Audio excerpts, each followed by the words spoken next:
Hoje nós vamos pensar sobre um personagem muito rico, muito caro para nós. Leremos alguns textos, inicialmente Colossenses 4, a partir do verso 10. De desertor covarde a discípulo fiel, a história de João Marcos. Diz assim então, Colossenses capítulo 4, versos 10 e 11.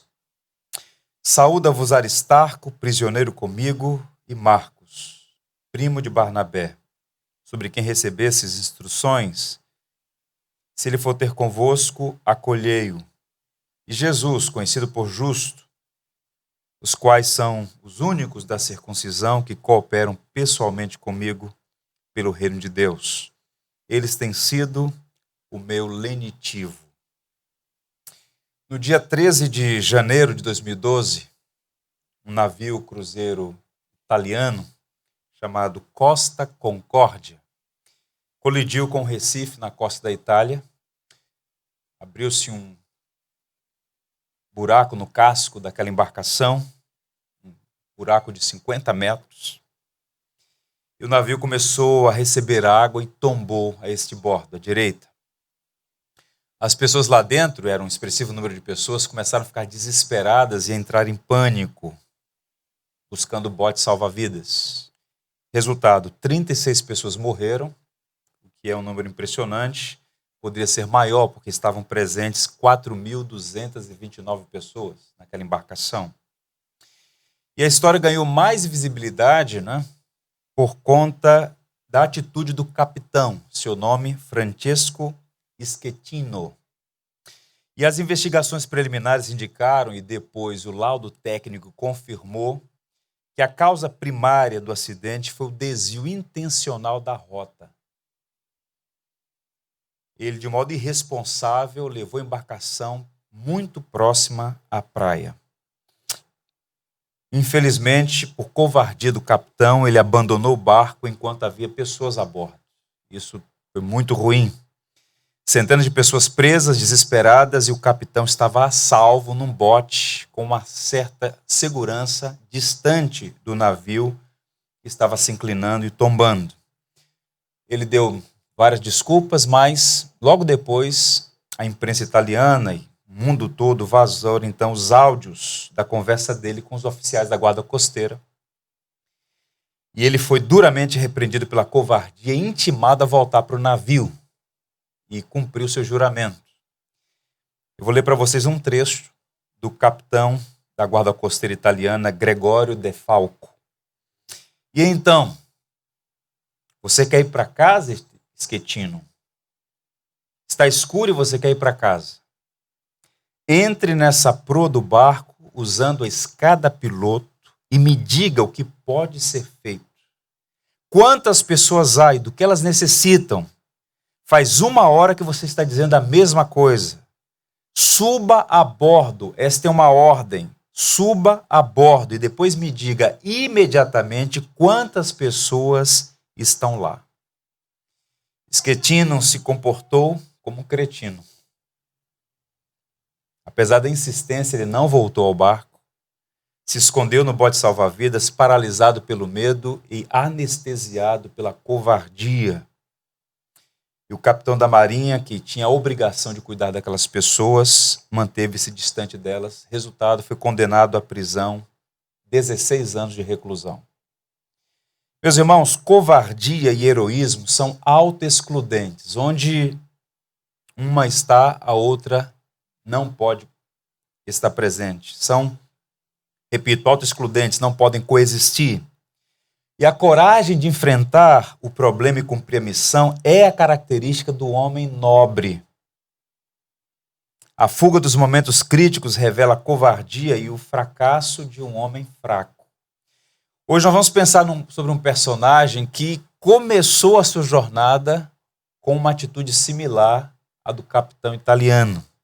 Seu nome é Marcos, é sobre ele que nós vamos falar hoje, um desertor, que teve uma atitude de covardia. Marcos era judeu, originário de Jerusalém, sabemos o nome da sua mãe, Maria. A casa dela estava aberta para receber os primeiros cristãos, ele era primo de Barnabé, filho na fé do apóstolo Pedro. Recebeu o privilégio de fazer parte da primeira equipe missionária enviada pela igreja de Antioquia, no capítulo 13 de Atos. Mas, por alguns motivos, enfrentando dificuldades, ele abandonou a missão e voltou para casa. Uma atitude tão reprovável que, no segundo momento, quando Barnabé, seu primo, quis levá-lo numa segunda viagem, Paulo disse: comigo ele não vai. E a crise foi tão intensa que Paulo e Barnabé literalmente desfizeram a parceria, cada um foi para um lado. Barnabé, mais misericordioso, deu ao jovem Marcos uma segunda oportunidade. Sua vida foi restaurada, a amizade com Paulo também, e Marco tornou-se um homem de grande estatura. E vejam como são as coisas. O desertor covarde se tornou um discípulo fiel. O homem que escreveu a primeira narrativa sobre a vida de Jesus. O Evangelho segundo Marcos, numa perspectiva cronológica, é o primeiro dos 4 evangelhos. E eu queria sua atenção para a gente montar um mosaico. Não há uma biografia de Marcos. O que nós temos são informações bíblicas e históricas, ancoradas na tradição cristã, que nos ajudam a olhar para esse personagem e ver a graça de Deus em operação, transformando um homem que não é muito diferente de você e eu, com fraquezas, limitações, capaz de tomar atitudes tão erradas, tão reprováveis, que o próprio Paulo se recusou a ter ele como um amigo de jornada missionária. Mas a providência agiu de modo tão poderoso na vida daquele rapaz que ele se tornou um notável homem, um exemplo para nós em muitas áreas da nossa vida. Vamos pensar então sobre esse homem chamado João Marcos. Primeiro, Marcos pertencia a uma família nobre, rica, fundadora da igreja cristã em Jerusalém. A primeira vez que ele é mencionado na Bíblia é em Atos capítulo 12. Por volta aí do ano 45, o que é que está acontecendo? Herodes acende a fogueira da perseguição. Herodes da família herodiana. Herodes não é um nome, é um título. Não é? Um parente dele já tinha mandado matar João Batista, Herodes Antipas. Esse aqui é Herodes Agripa I. Ele mandou matar o apóstolo Tiago, irmão de João, prendeu Pedro e estava fazendo tudo isso com um movimento político para agradar a elite religiosa judaica. Pois bem, Pedro então está preso, aguardando a sentença de morte em momento oportuno. Mas quem governa não é Herodes, quem governa não é Nero, quem governa é Deus. E Deus aprove a ele libertar Pedro da prisão, de uma forma miraculosa. Um anjo do Senhor libertou o apóstolo Pedro. Havia uma escolta naquela prisão, soldados estavam vigiando, Pedro estava dormindo entre 2 soldados e de lá foi liberto. Pedro disse que parecia que estava numa visão, num sonho. Quando estava do lado de fora da prisão, ele disse: não é um sonho, aconteceu. E Pedro então vai direto para a casa de Maria, mãe de Marcos. Lá a igreja estava orando, intercedendo. E nós sabemos dessa narrativa à luz de Atos capítulo 12. O texto vai dizer assim: resolveu ir à casa de Maria, mãe de João, cognominado Marcos, onde muitas pessoas estavam congregadas e oravam. Repito, essa é a primeira vez que ele é citado nas Escrituras. Mas o propósito aqui, nesse momento, Atos 12, verso 12, é apenas distinguir a mãe dele das demais Marias. Havia Maria, mãe de Jesus, havia Maria Madalena, havia Maria, mãe de Tiago e de João, mas aí o Lucas, o narrador, diz assim: é a Maria, mãe de João, cognominado Marcos, o apelidado Marcos. Pois bem, e aqui dá para, nesse verso, perceber mais algumas coisas sobre ele. Vejamos, ele pertencia a uma família próspera. A casa era ampla o suficiente para receber um expressivo número de pessoas. Não era o padrão. As casas eram simples, pequenas, via de regra 1, 2 cômodos, 3 no máximo. E essa casa é grande o suficiente para receber uma expressiva quantidade de pessoas. Pois bem, é uma casa que tem servos. Uma delas é citada nominalmente. Quando Pedro bate a porta, quem vai abrir? Rode, uma criada. Portanto, é uma casa ampla e que tem criados. Portanto, família, ao que tudo indica, abastada, próspera, rica. Uma segunda informação: Marcos foi educado por uma mãe cristã, piedosa. Ela usava o seu lar para abrigar cristãos em uma época em que isso podia ter implicações seríssimas, confisco de bens, prisão e até morte. Nesse momento, o cristianismo não é ainda uma religião marginal para o império, mas é uma religião marginal para a religião oficial em Jerusalém, o judaísmo. Tiago tinha sido assassinado, Pedro estava preso. E essa mulher continua recebendo cristãos. Por que motivo?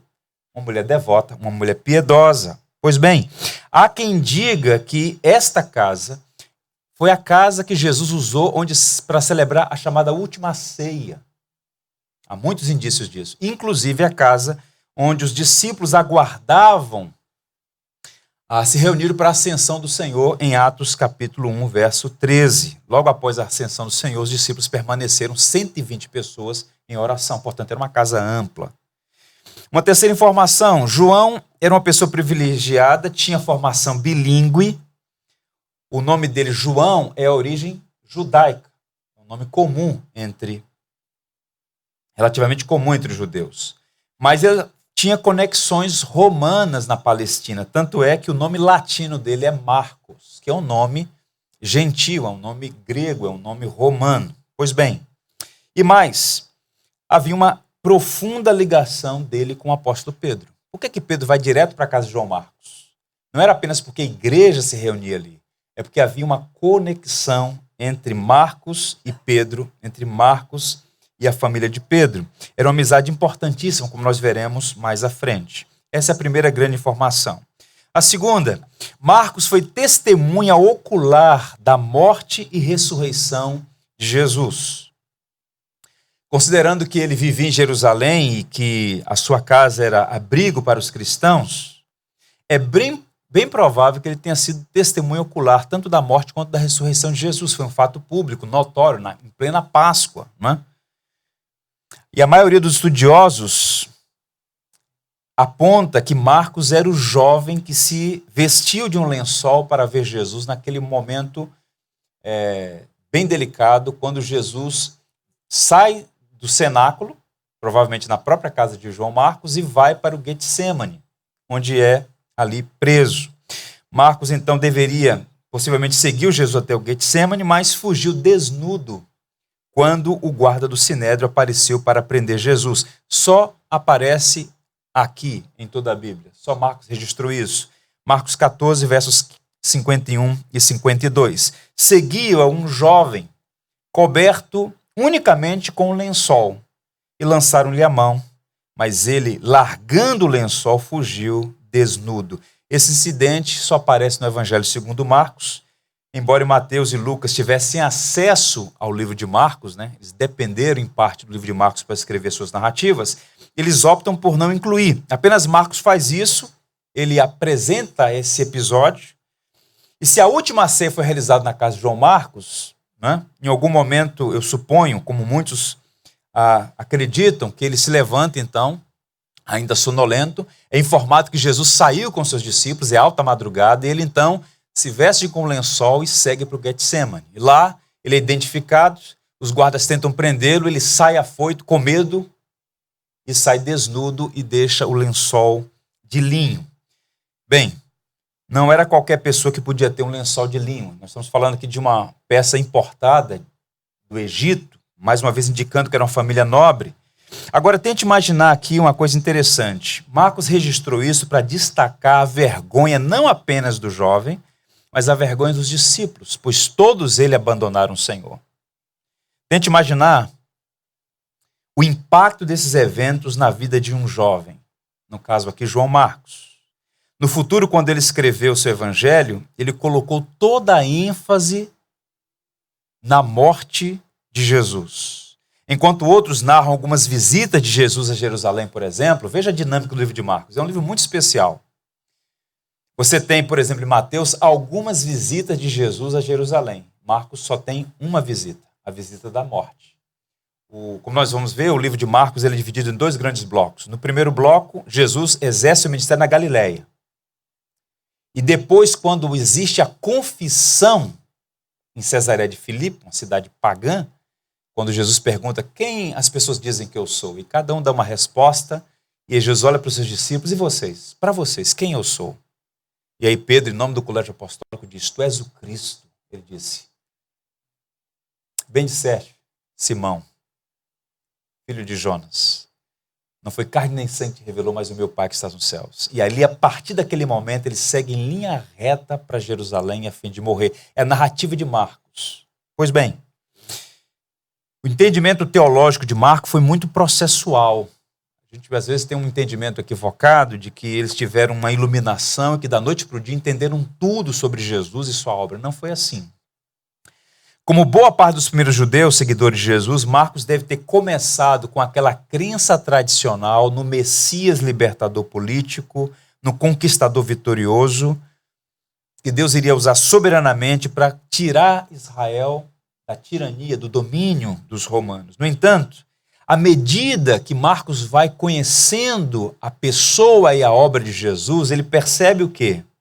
Que o Messias que veio nos salvar abraçou a toalha do servo e não a espada do guerreiro. Tanto é que de todos os evangelistas, quem mais apresenta a humanidade de Jesus é Marcos.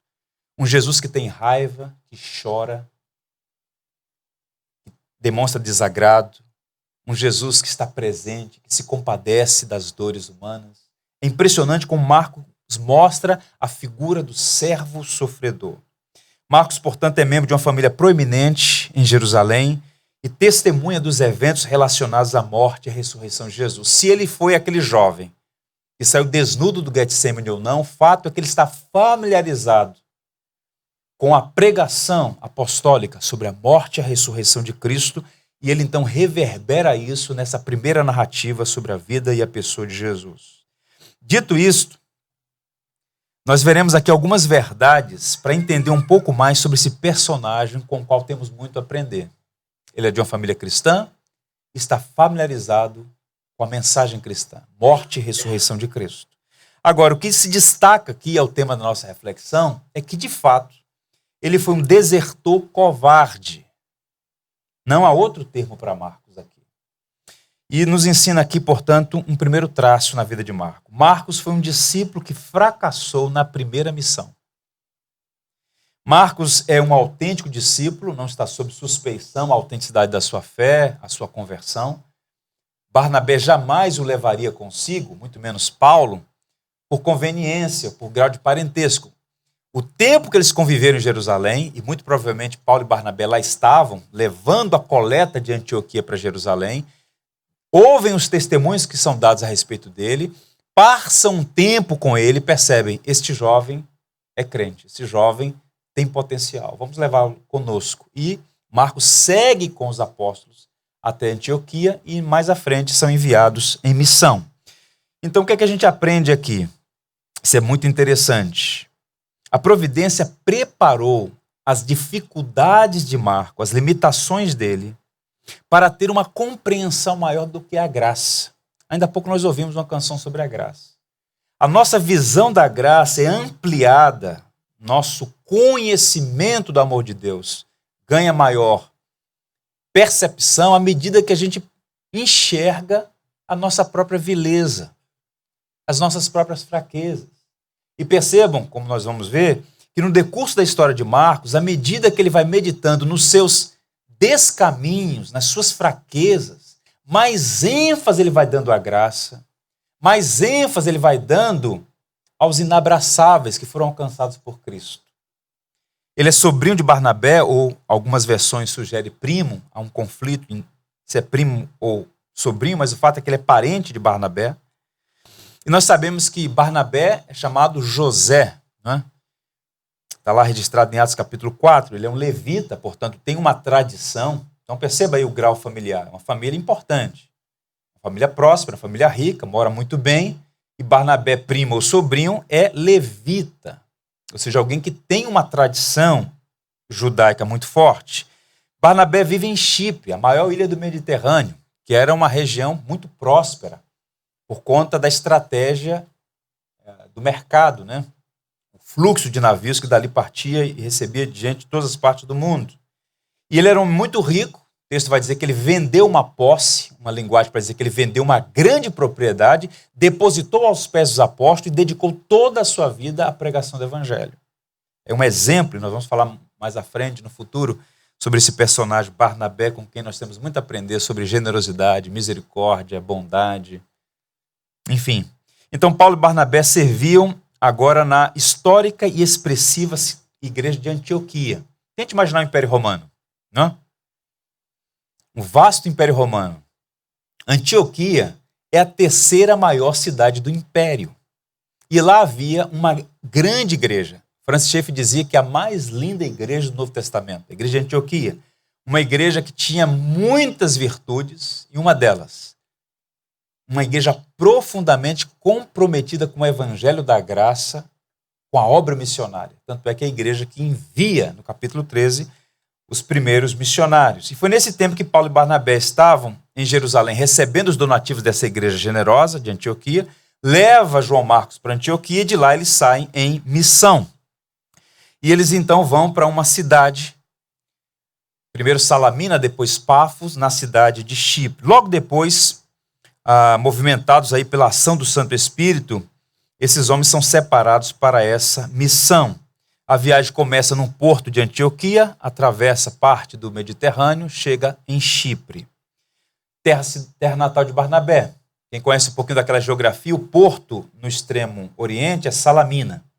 Eles fazem um caminho inteiro por toda a ilha até Pafos, que era a capital política. E de lá seguem viagem para o continente, para a região da Panfilha. Marcos está vendo tudo isso acontecer. Mas, nessa altura da viagem, acontece uma coisa que é o sinal do fracasso do jovem missionário. Vejam a narrativa, Atos 13, verso 13.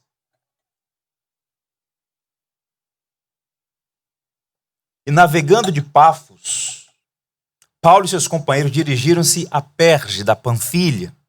João, porém, apartando-se deles, voltou para Jerusalém.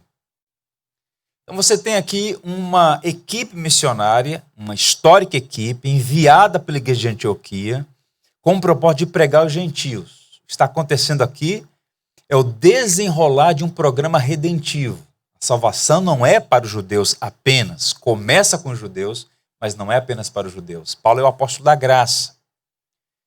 Marcos está indo com eles nessa missão, mas, diz o texto, que apartando-se deles, voltou para Jerusalém. Essa deserção deixou Paulo muito irritado. Tempos depois, quando Barnabé propôs levar Marcos, na segunda viagem, Paulo se recusou. E o texto vai dizer assim no capítulo 15, verso 38. Não achava justo levarem aquele que se afastara desde a Panfilha, não os acompanhando no trabalho. O verbo afastar, em Atos 15, 38, lembra a parábola do semeador, referindo-se à semente que caiu sobre a pedra. É possível que Paulo esteja dizendo o seguinte: esse jovem não tem raízes. Nós nos enganamos acerca dele. Parecia ser uma coisa, mas era outra. A semente do evangelho não caiu em solo fértil, caiu sobre uma rocha. Surgiram as dificuldades, a semente não vingou. Nós não sabemos ao certo por quais motivos Marcos desistiu da viagem, mas é possível conjecturar. Muito provavelmente, Marcos percebeu que a atividade para a qual ele se apresentou era extremamente difícil. Uma atividade arriscada. Perceba, irmãos, que a narrativa de Atos dos Apóstolos sobre a obra missionária acaba com qualquer romance no que tange à evangelização, à obra missionária. O jovem evangelista descobriu na primeira parte da viagem que missões não é turismo. Embora Chipre seja uma ilha muito bonita, não era uma viagem turística. Em Pafos, o que ele testemunha? O confronto de Paulo com Elimás o mágico. Há um confronto ali.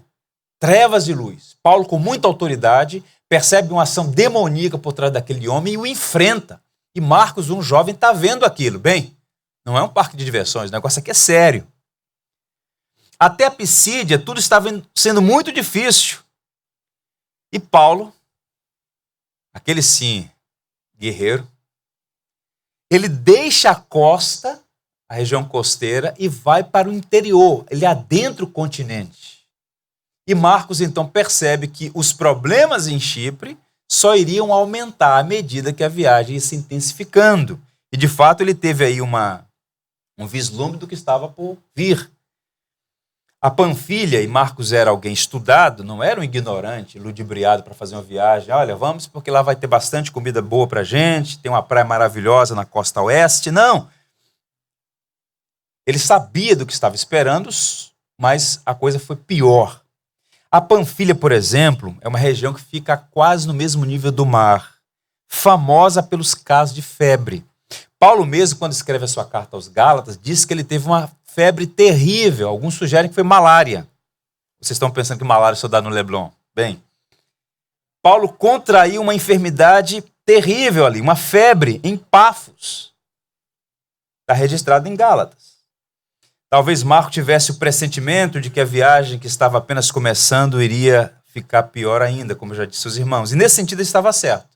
Quando ele volta para casa, Paulo dá sequência à viagem, o que acontece imediatamente ao apóstolo Paulo? Em Listra, Paulo é apedrejado. E o apedrejamento é tão intenso que ele foi dado como morto. As pessoas que estavam apedrejando Paulo, não, chega, já morreu. Ficou inconsciente, ensanguentado. Tenta imaginar a cena. Não é peça de ficção, é um relato. Apedrejamento, pedra na cabeça, pedra no corpo. Paulo foi deixado como morto. Marcos sabia que os problemas em Chipre só iriam aumentar à medida que a viagem fosse se desenrolando. Por conta, então, desses perigos todos, do esgotamento emocional, é alguém criado na cidade, criado na ambiência familiar e que agora está enfrentando o quê? Uma viagem extremamente arriscada e perigosa. Nesse contexto todo, Marcos, então, pensa que o mais adequado é voltar para casa. Ele, para mim não dá, chega, ele então deserta. Alguém disse que ele era um soldado de coração fraco que fugiu do campo de batalha. Agora, uma nota de curiosidade aqui. Quem enviou Marcos para o campo missionário? A igreja. A obra missionária não é uma invenção humana. A obra missionária é um mandato de Deus à igreja. É a igreja que recebeu o mandato missionário. A igreja comissionou. A igreja de Antioquia, a mais expressiva igreja naquele tempo. E Marcos, quando faz o caminho de volta, ele vai para a igreja? Não. Ele vai para onde? Para a casa da mãe. Ele volta para a casa da sua mãe. Ele volta para a sua zona de conforto. Alguns anos depois, Paulo e Barnabé estão planejando a segunda viagem, por volta do ano 50, passaram-se então, talvez aí 4, 5 anos. E na conversa de planejamento, Barnabé diz, Paulo, vamos levar Marcos? Aí o Paulo perde a estribeira, né? A narrativa diz assim, lá, Atos capítulo 15, vou ler para os irmãos.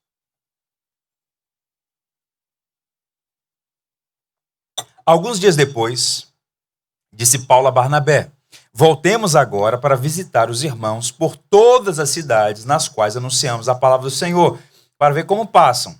E Barnabé queria levar também a João, chamado Marcos.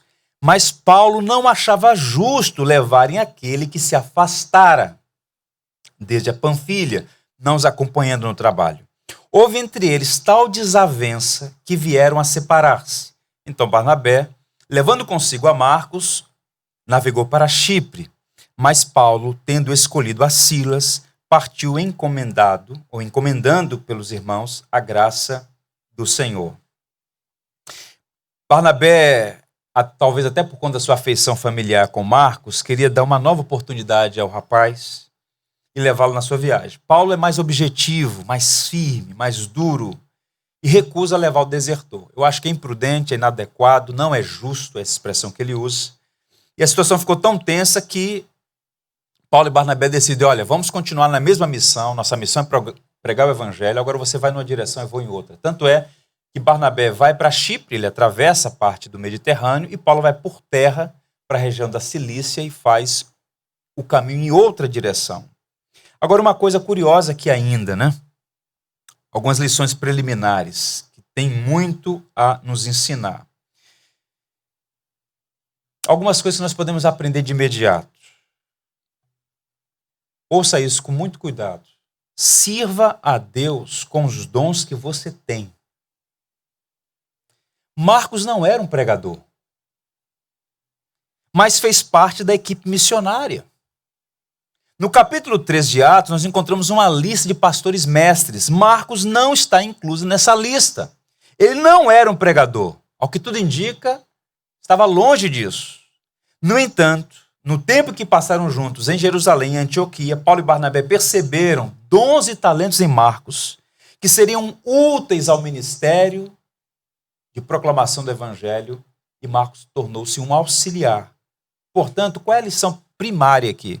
Engana-se quem pensa que só pode servir a Deus na edificação da igreja quem prega, quem ensina, quem exerce alguma função de expressão pública. Portanto, meu irmão, disponha-se a servir a Deus com os dons que Ele te deu. E você tem dons e talentos dados por Deus para a edificação da igreja.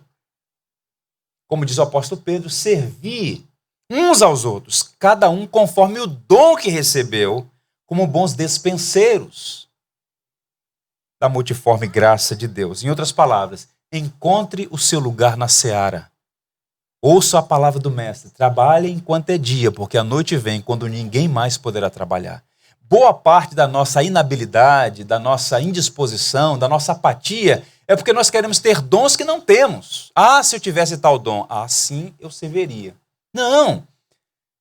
Deus que é soberano e quem doa, quem dá os dons conforme lhe apraz. E os dons que ele te deu têm uma função no projeto de edificação da igreja. Aprendemos isso com Marcos. Ele não é um pregador, mas está na equipe missionária. Uma segunda lição: seja grato pelos privilégios que você tem, mas não permita que eles se tornem um laço. Marcos tinha privilégios muito especiais. Uma família próspera, rica. Tinha uma mãe piedosa, uma mãe, que eu diria, santa, devota a Deus. Vivia numa casa confortável, teve acesso a boa educação. Observe a habilidade como ele escreve o livro, ou como no futuro escreveu o texto. Eu estou até falando em latim então, né? Tudo isso era uma bênção. No entanto, quando ele saiu do conforto do seu lar e encarou o mundo real, ele fracassou. Agora eu pergunto, por quê? Sai do conforto do lar e fracassa no mundo real. Eu penso que privilégios podem enfraquecer uma pessoa, tornando-a covarde diante dos desafios. É aquela pessoa que vai se acomodando com os privilégios. Saiu de casa, corre de volta para casa, porque não consegue enfrentar o mundo real. Por trás de uma pessoa fraca, imatura, volátil, indecisa, existe alguém que muito provavelmente foi estragada pelos privilégios. Muitos pais, Deus tem misericórdia de nós, com a melhor das intenções, prejudicam seus filhos à medida que não aumentam as responsabilidades à proporção que eles crescem. Tem rapaz de 18 anos que não pode ir na padaria buscar um pão. Acorda já com todinho, mamão papai, mel. Não sabe lavar uma louça, vai machucar se lavar um liquidificador, vai cortar a mão do menino. Mas o menino está com barba, não é mais um menino. Deixa eu lhe dizer uma coisa. Eu não quero me estender nessa digressão, mas se você não preparar o seu filho para o mundo real, ele vai ter muita dificuldade. É melhor um osso fraturado do que um espírito quebrado. Eu devo ao meu pai o senso de dever e responsabilidade que ele cultivou em mim.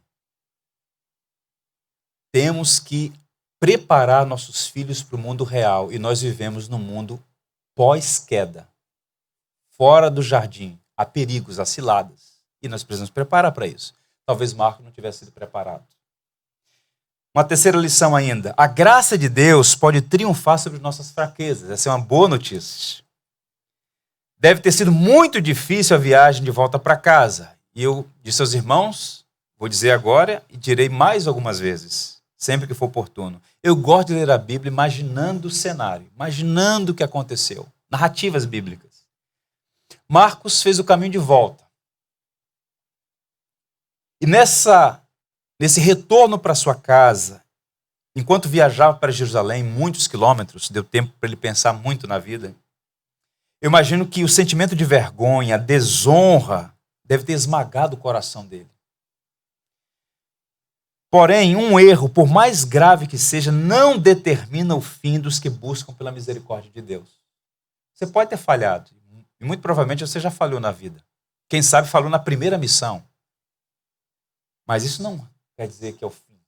Marcos é um exemplo de que a graça de Deus é especialista em pegar fracassados e transformá-los em vitoriosos. Isso não é teologia da prosperidade nem do triunfo, é o evangelho. Puro e simples. Ele poderia entrar para a história manchado pelas nódoas da vergonha, nada justificava seu retorno, sua deserção. As nódoas da vergonha, como encarar a família? Ou você acha que ele mandou mensagem de WhatsApp? Da noite pro dia bateu na porta da mãe. O que aconteceu? Vergonha de encarar a família. Não voltou nem para a igreja. As nódoas da culpa. A culpa de ter separado dois grandes companheiros de viagem, Paulo e Barnabé. Marcos é o responsável por dividir uma equipe missionária. Isso é culpa. Mas a soberana graça de Deus fez a diferença. Marcos teve sua vida restaurada, foi um instrumento nas mãos de Deus. Percebam como o evangelho é maravilhoso. A graça de Deus, bendita e maravilhosa, deu àquele jovem desertor o privilégio de escrever o primeiro relato sobre a vida de Cristo que a humanidade conheceu. A narrativa mais conhecida sobre Jesus é o livro de Marcos.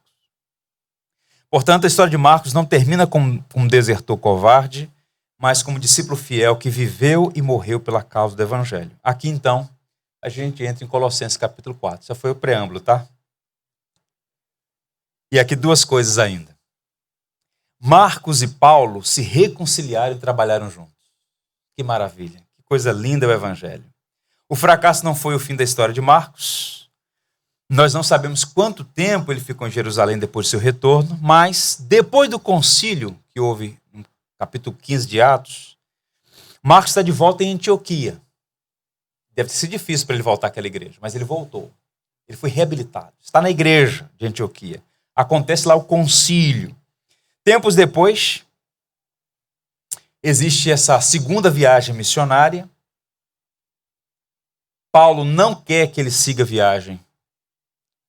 Barnabé vai na outra direção. Enfim, há aquela ruptura, segue viagem. Mas o que me encanta aqui é que Barnabé, na palavra de F.F. Bruce, usou uma tutoria bondosa. O que significa isso?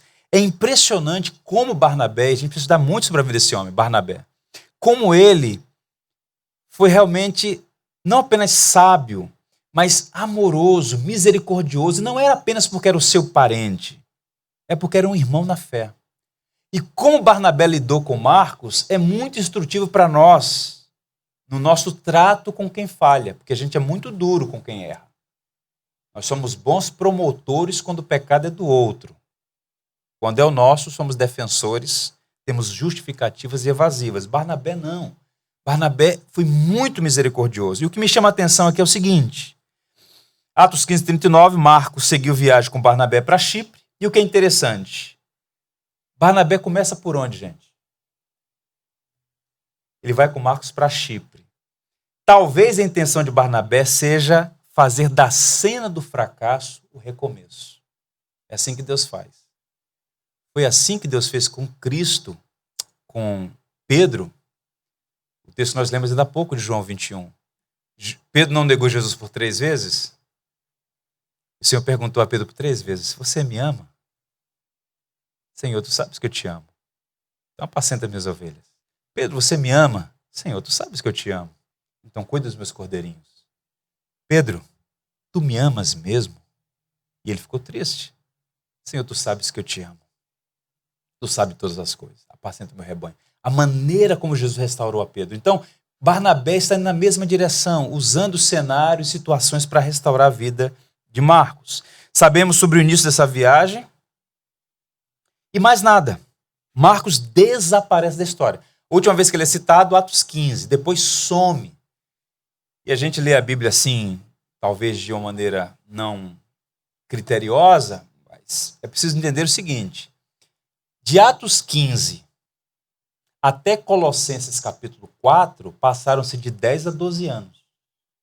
E aí? Por onde andou o jovem Marcos? Há um silêncio. Por mais de uma década não temos nenhuma informação sobre a vida de Marcos. E é nesse gap que Deus está trabalhando na vida de Marcos, no silêncio. E Marcos reaparece de uma forma inesperada e surpreendente. As notícias que nós temos dele são registradas nas 4 últimas epístolas do Novo Testamento. Até nisso eu vejo a mão da providência. A primeira é em Colossenses, o texto que nós lemos. Vou ler mais uma vez, texto que lemos inicialmente. Saúda-vos Aristarco, prisioneiro comigo, e Marcos, primo de Barnabé, sobre quem recebeste instruções. Se ele for ter convosco, acolhei-o. E Jesus, conhecido por justos, quais são os únicos da circuncisão, isto é, judeus, que cooperam pessoalmente comigo pelo reino de Deus. Eles têm sido o meu lenitivo. 10, 12 anos passados, Paulo agora está em Roma, na primeira prisão domiciliar. Ele evoca o direito romano, está numa casa que ele mesmo aluga, há trânsito nessa residência, ele pode receber amigos, mas está em prisão domiciliar. Ok.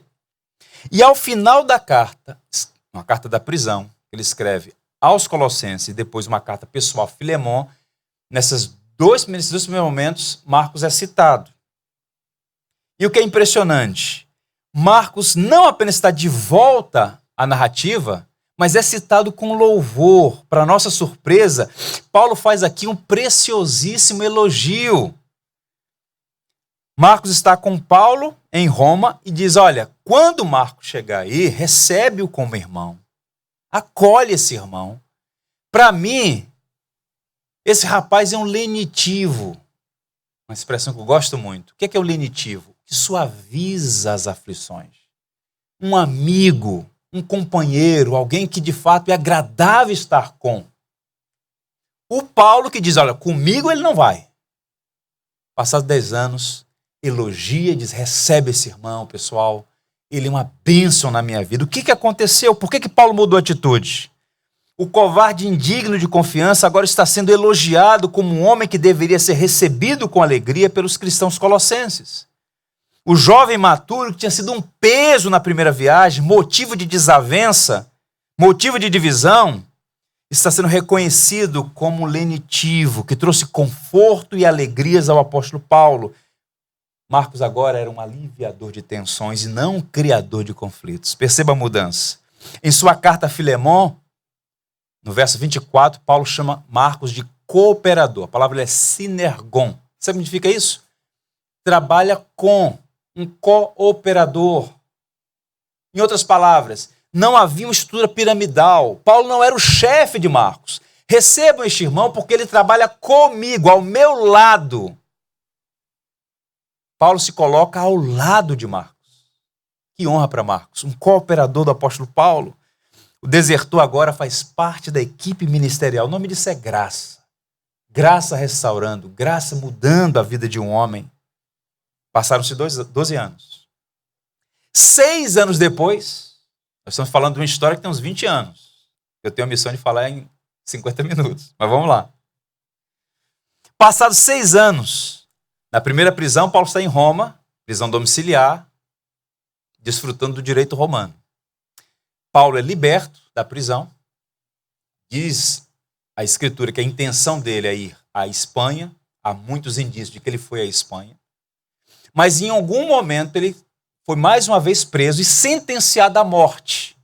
Está aguardando tão somente o momento da execução. Ele está na prisão marmetina em Roma. E ele escreve a última carta, a carta mais emocionante para mim do Novo Testamento, segunda carta de Paulo a Timóteo. Já se passaram 18 anos desde a primeira viagem missionária. 18 a 20 anos. E quando Paulo escreve essa carta para Timóteo, ele diz algo maravilhoso. Ele sabia que estava chegando ao fim. Ele disse, combateu o bom combate, guardou a fé, a coroa da vitória estava preparada. E Paulo faz alguns pedidos a Timóteo. É o pedido de um homem à beira da morte. Ele quer se despedir de algumas pessoas. Eu fico até emocionado, eu tive o privilégio de visitar essa prisão em Roma, a prisão marmetina, fica muito próximo ao Fórum Romano. Ela é lúgubre, ela é fétida, é escura, é sombria, é fria. Ali ficou o maior gigante do cristianismo. E Paulo diz assim para Timóteo, olha, traz a capa que eu deixei em Troade. Está frio. Carioca fez 18 graus. Agora tente imaginar um inverno romano, uma prisão. Eu deixei em Troade. Muito provavelmente Paulo foi capturado pela polícia em Troade, levado, correntado para Roma. e agora está numa masmorra fétida, fria, e ele recebe lá autorização, escreve uma carta. Não sei como essa carta chegou a Timóteo. Ele diz, olha, traz a capa, estou com frio. E faz mais alguns pedidos. Isso é uma coisa linda de ler. 2 Timóteo 4, versos 9 a 11. Procura vir ter comigo depressa. Ele sabia que tempo fazia diferença. Porque Demas, tendo amado o presente século, me abandonou e se foi para Tessalônica. Crescente foi para Galácia, Tito para Dalmácia, somente Lucas está comigo. Toma contigo Marcos e traze-o, pois me é útil para o ministério. A terceira e última vez que ele é citado depois daquele problema lá em Atos. Terceira e penúltima vez. Que coisa interessante. Paulo teve novamente a experiência de ter companheiros de missão desertando. E esse tem sido um drama para todos os pastores ao longo da história. O drama do abandono. Pastores abandonados. Paulo foi abandonado. Demas me abandonou. E aqui em favor dos confortos do mundo. Crescente e Tito não foram desertores. Eles deixaram o apóstolo Paulo para atender outras demandas ministeriais. Eles são citados aqui. Um foi para Galácia, outro para Dalmácia. Estão em missão. Lucas, somente Lucas estava com Paulo em Roma. Cabe também uma mensagem sobre Lucas, né? Que homem notável, o médico amado. Paulo tinha tantas pessoas para pedir para ver antes da morte, mas ele escolheu Marcos. A pessoa que no passado Paulo havia se recusado a ter como companheiro de viagem, ele agora quer que esteja perto nos seus últimos dias. Sabe o que significa isso? Reconciliação é graça. Não é esquecer o que aconteceu. Perdão não é apagão, não é uma amnésia. O perdão é não usar mais ofensa contra o ofensor. E Paulo, que não queria Marcos perto, na última hora diz, traz Marcos, eu quero vê-lo, ele é muito útil para mim. E aqui algumas lições. A graça pode restaurar amizades que foram estragadas pelas nossas falhas. Marcos errou ao se comportar como um covarde, desertor. Muito provavelmente, Paulo também errou pela falta de misericórdia para com o jovem missionário. No entanto, o que se destaca aqui não é a covardia de um e a dureza do outro. O que se destaca aqui é a soberania da graça e o poder do amor. Um Deus que usa pecadores como nós, conhecendo as nossas fraquezas, conhecendo as nossas falhas, move céus e terras para moldar a nossa vida. É o que Deus está fazendo na história. Fez em Paulo, fez em Pedro, está fazendo em Marcos. Talvez você tenha perdido a amizade de uma pessoa por causa de um erro que ela cometeu contra você. Ou você mesmo esteja indisposto a devolver a confiança a quem falhou. A história de Marcos e Paulo nos ensina sobre perdão, reconciliação.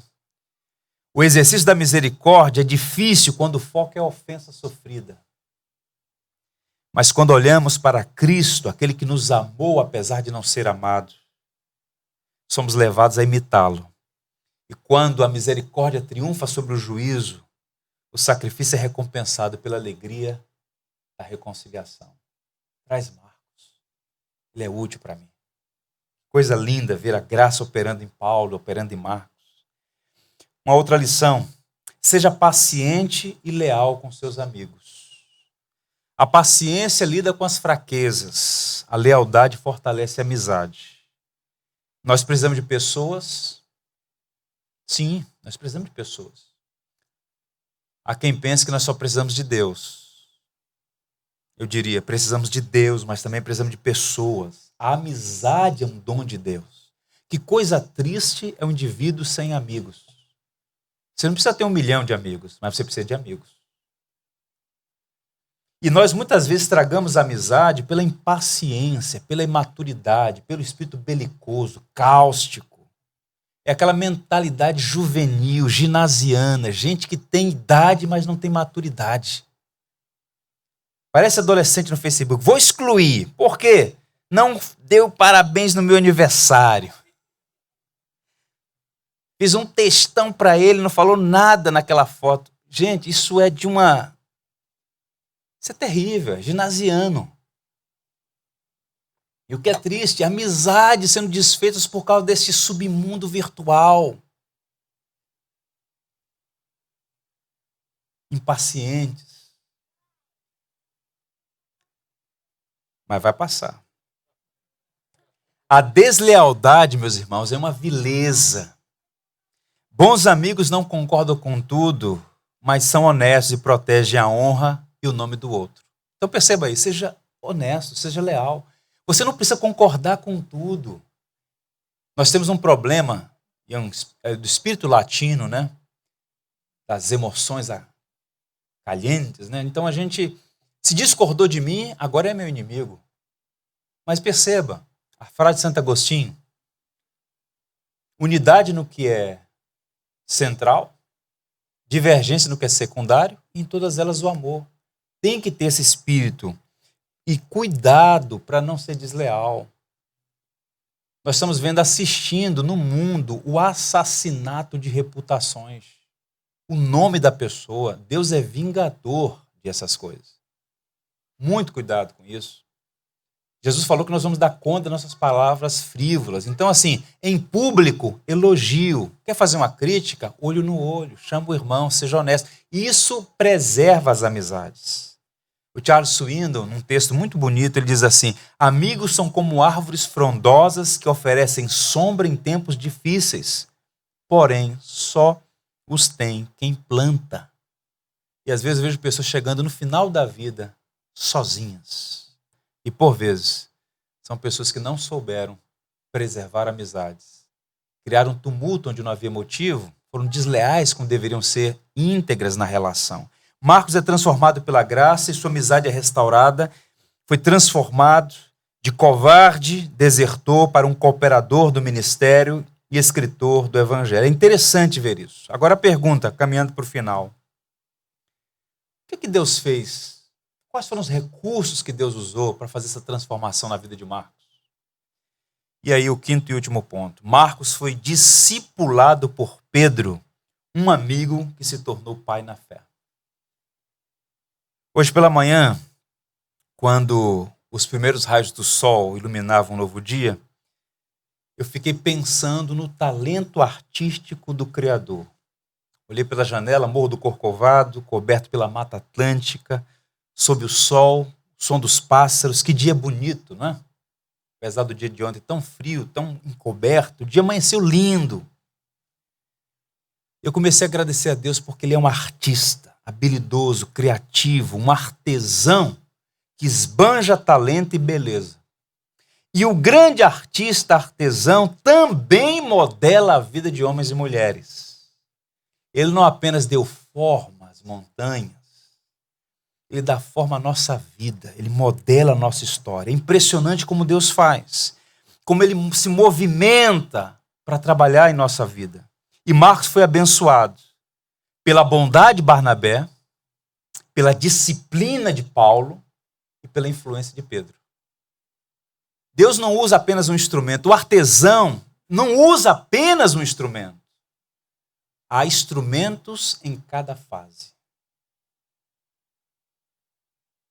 Dureza, bondade, influência. Deus está formando o caráter de Marco, formando a visão de Marco, o ministério de Marco. E Pedro conhecia. E eu acredito que Pedro era a pessoa mais adequada para trabalhar com Marcos por algumas razões. Primeiro, porque Pedro experimentou mais do que ninguém a culpa da traição, a vergonha de ter sido um covarde e, ao mesmo tempo, recebeu a graça do perdão. Tente imaginar Marcos voltando para casa, cabisbaixo, mal da vida. E eu fico pensando o encontro de Marcos com Pedro. O que aconteceu, Pedro? Ah, Pedro, não dá para mim não. Acabou. Acabou. Eu fiz isso, acabou. E Pedro, eu quero te contar a minha história. Eu fiz pior do que você. Eu neguei 3 vezes, neguei sob juramento. Eu não conheço esse homem, nunca ouvi. Mas enquanto eu negava o mestre, pela greta de uma janela, eu vi o olhar de Jesus. E foi aquele olhar que me amou apesar de não ser amado, que não me levou a ter o mesmo fim de Judas. Quando as mulheres estiveram no túmulo e o encontraram vazio, mandaram um recado para os discípulos. Avisem aos discípulos e a Pedro. Me citou pelo nome. Eu corri para lá. Quando eu cheguei, eu vi somente os lençóis. E o Senhor me encontrou aqui, na Galileia. Me perguntou se eu amava. Eu disse, Senhor, eu te amo, mais do que todas as coisas. Marco, não é o fim, não. Porque nós não somos abençoados porque somos bons. Nós somos abençoados porque Ele nos escolheu nos amar. A graça de Deus é maior que a nossa iniquidade, Marco. Chega aqui, vamos orar juntos. Pedro foi uma bênção na vida de Marcos. Talvez a amizade entre Pedro e Marcos foi alicerçada nessa mútua experiência de queda e restauração. Pastor, como é que você pode fazer esse tipo de leitura? A Bíblia diz isso.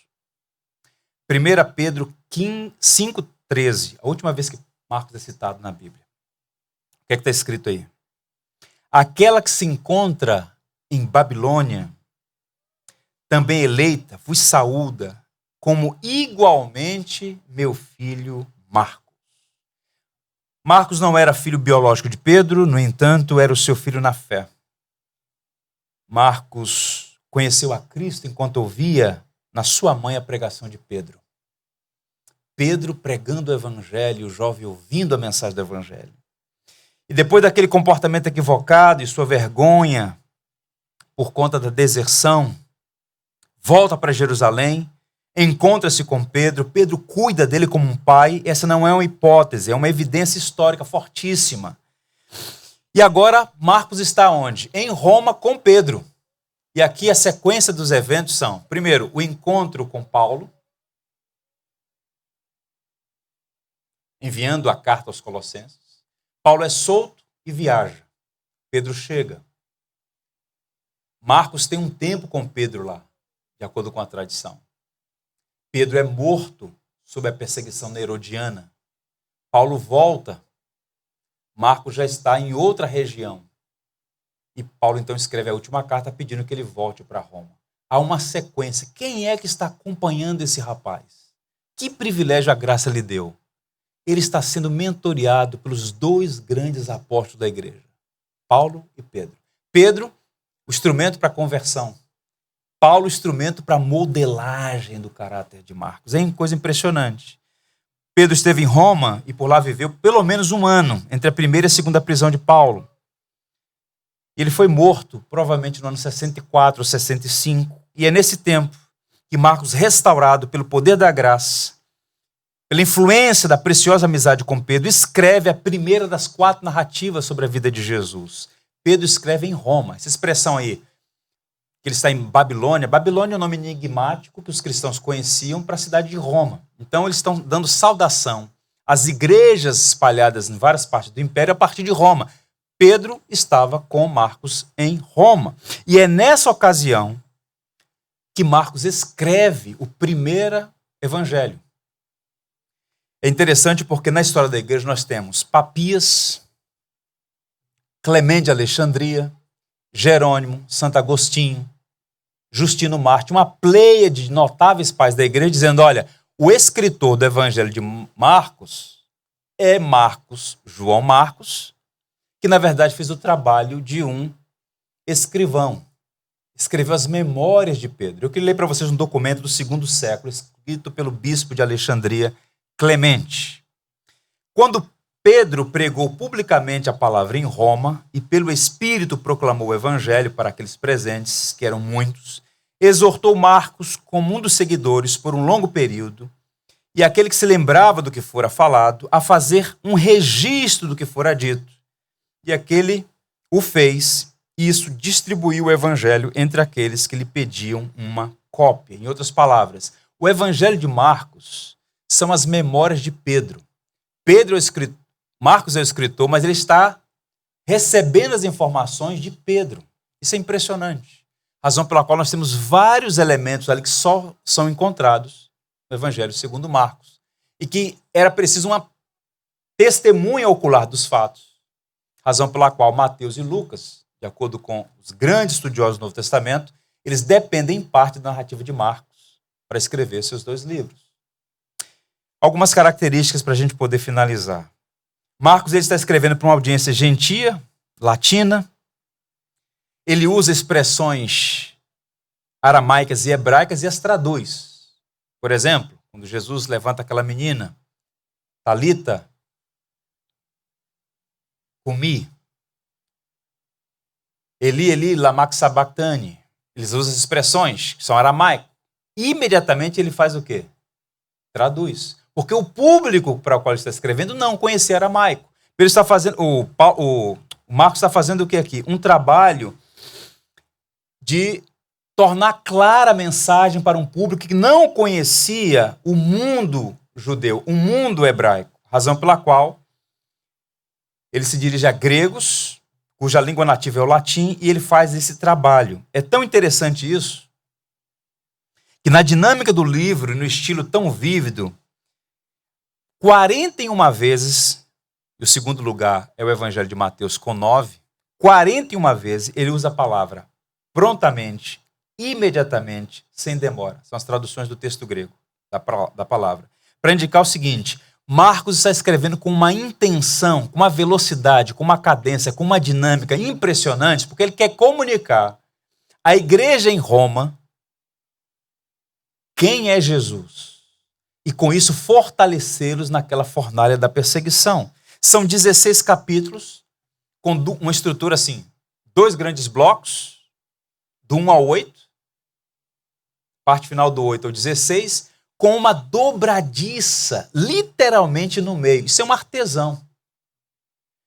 Os primeiros 8 capítulos, o ministério de Jesus na Galileia. Os últimos 8 capítulos, a trajetória de Jesus para Jerusalém, morte e ressurreição. E no meio, o que está no meio ali?